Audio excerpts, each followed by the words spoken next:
നിങ്ങളുടെ ജീവിതത്തിൽ ഇന്ന് നിങ്ങൾ അനുഭവിക്കുന്ന എല്ലാ പ്രയാസങ്ങളും ഒരു സാധാരണ മനുഷ്യനെന്ന നിലയിൽ നിങ്ങളെ വിഷമിപ്പിക്കുന്നുണ്ട്. നിങ്ങൾ ഇന്ന് അനുഭവിക്കുന്ന ഏത് ചെറിയ പ്രയാസം പോലും ഒരു സാധാരണ മനുഷ്യനെന്ന നിലയിൽ നിങ്ങളെ വിഷമിപ്പിക്കുന്നുണ്ട്. അത് ശരിയാണ്.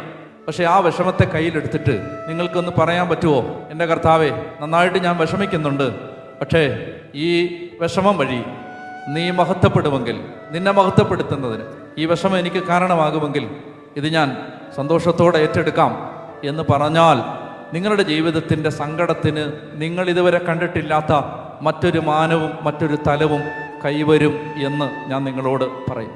ഇത് കയ്യിലെടുക്കണം. ഈ വിഷമത്തെ, ഈ സങ്കടത്തെ കയ്യിലെടുത്തിട്ട് പറയണം, ദൈവമേ, എനിക്ക് ഈ സങ്കടമുണ്ട്, എനിക്ക് സങ്കടമുണ്ട്. അത് ഇല്ല എന്നൊന്നും പറഞ്ഞാൽ പറ്റില്ല. എനിക്ക് ആ സങ്കടമുണ്ട്. പക്ഷെ ആ സങ്കടം ഞാൻ എടുത്തിട്ട് പറയുകയാണ്, ദൈവമേ, ഞാൻ എൻ്റെ കർത്താവിനെ മഹത്വപ്പെടുത്തുകയാണ്. എൻ്റെ കർത്താവിനെ ഈ സങ്കടം വഴി ഞാൻ മഹത്വപ്പെടുത്തുകയാണ്.